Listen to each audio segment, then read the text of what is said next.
प्यारे दोस्तों, स्वागत है आपका। कहते हैं कि यदि आप सफलता चाहते हैं तो सपने देखना ज़रूर शुरू कीजिए। यदि आप सपना देखेंगे तो आपके सपने भी साकार होंगे और आपके सपनों को पूरा करने के लिए पूरे भारत से सरकारी क्षेत्र में जहाँ कहीं भी अच्छी वैकेंसीज़ हमें नज़र आती हैं, हम आपके लिए लेके आते हैं। और आज जिस वैकेंसी के बारे में हम चर्चा करेंगे वह ministry of railways, government of India की तरफ से है। रेलवे में नौकरी के लिए कई सारी वैकेंसीज आई हैं, जिसका पे लेवल जनरली 6 या फिर 7 और दूसरे अलाउंसेस भी उसमें शामिल होती हैं, वो है। मेल और फीमेल दोनों कैंडिडेट इन पोस्ट के लिए अप्लाई कर सकते हैं। खास बात यह है कि रेलवे अपने एम्प्लॉयज़ को सैलरी के साथ साथ यात्रा के लिए पास, रहने के लिए घर और फिर स्वास्थ्य सेवाएं भी उपलब्ध कराती है। इसलिए रेलवे को भारत देश के अंदर एक टॉप ग्रेडेड गवर्नमेंट एम्प्लॉयर माना जाता है। तो आज जिन वैकेंसीज के बारे में चर्चा करेंगे उसकी जो खास चीज़ें हैं वो मैं आपको दिखा देता हूँ। सबसे पहले एज क्राइटेरिया की बात करें तो 1/1/2025 को आपके एज की काउंटिंग होगी और आपकी उम्र 18 से 36 साल होना चाहिए। स्केल ऑफ पे की अगर हम बात करें तो ये देखिए, आपका पे स्केल सीपीसी में 7th लेवल, जिसमें कि इनिशियल पे 35,400 रुपये का होता है और फिर इसके साथ जो दूसरे अलाउंसेस होती हैं वो भी आपको मिलती हैं। एग्ज़ाम स्टेजेस की बात करें तो 2 स्टेज में एग्ज़ाम होगा। स्टेज 1 और स्टेज 2 ये सब कंप्यूटर बेस्ड टेस्ट होंगे। इन पोस्टों के लिए कोई इंटरव्यू नहीं लिया जाएगा। एक खास बात की हिदायत रेलवे रिक्रूटमेंट बोर्ड ने दी है कि सभी कैंडिडेट्स को अपना मोबाइल नंबर और फंक्शनल ईमेल आईडी ज़रूर रखनी चाहिए, ऑलवेज रेडी तौर पे। एग्ज़ाम में 1/3 का नेगेटिव मार्किंग भी होगा, तो जब आप एग्ज़ाम देंगे तो इस चीज़ का ज़रूर ध्यान रखें। और during the online application candidate will be asked to create an account. ये जो मैं अभी आपको दिखा रहा था ये रेलवे रिक्रूटमेंट बोर्ड का ओरिजिनल वेबसाइट है, जहां से आप अप्लाई कर सकते हैं और अप्लाई करने के लिए ही आपको एक अकाउंट क्रिएट करने की ज़रूरत पड़ती है। अब बात कर लेते हैं कि इन पोस्टों पे एग्ज़ाम देने के लिए एक खास बात इन्होंने पॉइंट नंबर 1.18 में कही है, जो कि सभी कैंडिडेट्स को ज़रूर नोट कर लेना चाहिए, और वो ये है कि free sleeper class railway pass admissible to SC and ST candidates. SC and ST candidates जितने भी हैं, अगर वो रिक्वेस्ट करेंगे तो उनको एग्जामिनेशन देने के लिए फ्री स्लीपर क्लास रेलवे पास उपलब्ध करवाया जाएगा, जिससे वो अपने एग्जामिनेशन सेंटर पर फ्री ऑफ कॉस्ट जा सकते हैं और वहाँ से वापस भी अपने घर आ सकते हैं। तो इस कैटेगरी के जो कैंडिडेट्स हैं वो ख्याल करें खास बात का कि जब आप फॉर्म भरें तो फ्री स्लीपर रेलवे पास के लिए ज़रूर अप्लाई करें। अब एक खास बात यहाँ पर हेल्पलाइन फॉर कैंडिडेट्स के बारे में कही गई है कि ये देखिए rrb.help@csc.gov.in, और ये 2 फ़ोन नंबर भी यहाँ पर दिया गया है, और ये दोनों फ़ोन नंबर 10 बजे से लेकर के शाम के 5 बजे तक फंक्शनल रहेंगे। तो इस फॉर्म को भरने के बारे में या कोई भी अगर आपको डाउट हो तो निश्चित रूप से आप इन फ़ोन नंबर्स पे फ़ोन करके पता कर सकते हैं। बाकी ये जो PDF है काफ़ी लंबा है, तो इसे हम अपने टेलीग्राम ग्रुप में डाल देंगे, और हमारे टेलीग्राम ग्रुप का लिंक आपको डिस्क्रिप्शन बॉक्स में सबसे ऊपर मिल जाएगा। तो इससे पहले भी जो वीडियोस हमने डाले हैं उनके पीडीएफ आपको टेलीग्राम ग्रुप में मिल जाएंगे। तो आप जिस भी योग्य होंगे वो फॉर्म आप भर सकते हैं।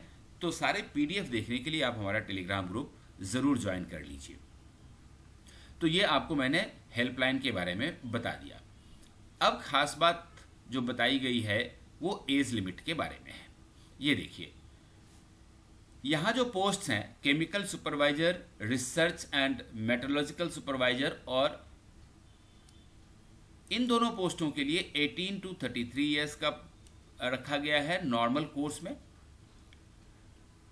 और junior engineer, depot material superintendent, chemical और मेटलर्जी असिस्टेंट, इन सब पोस्टों के लिए भी 18 से 33 ईयर्स का एज ग्रुप रखा गया है और एज की काउंटिंग 1 जनवरी 2025 को होगी। एक खास बात ये देखिए कि date of birth of candidate should be between the dates, ये जरूर कंफर्म कर लें। 18 से 36 साल जब कहते हैं तो अनरिजर्व्ड एंड ईडब्ल्यूएस कैंडिडेट्स के लिए जो जन्म है वो 2/1/1989 से पहले नहीं होना चाहिए और 1/1/2007 के बाद नहीं होनी चाहिए। ऐसे ही OBC non creamy layer candidates जो हैं उनका जन्म 2/1/1986 से पहले और 1/7/2007 के बाद नहीं होना चाहिए। SC/ST कैंडिडेट्स का जन्म 2/1/1984 से पहले और 1/1/2007 के बाद नहीं होना चाहिए। साथ साथ एज रिलैक्सेशन भी दिया गया है।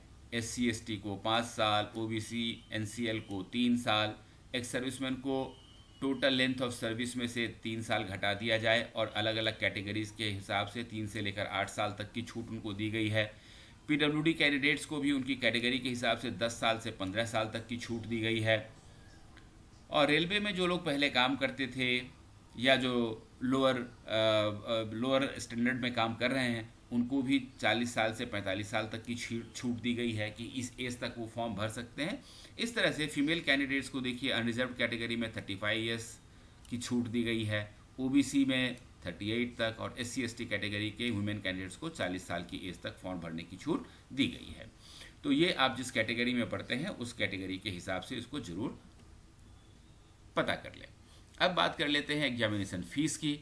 तो देखिए सभी कैंडिडेट्स के लिए जो फीस है वो 500 रुपये रखा गया है, जिसमें कि ये खास बात कही गई है कि an amount of 400 shall be refunded duly deducting bank charges on appearing in first stage of CBT। 500 रुपये आपको फीस लगेंगे, लेकिन जब आप first stage computer based test देंगे तो 400 रुपये आपको रिफंड कर दिया जाएगा। और इसके साथ ही SC/ST, ex serviceman, female candidates, transgender, minorities and EBC economically backward classes के जो कैंडिडेट्स होते हैं इन सबको 250 रुपीज़ फीस लगेगा।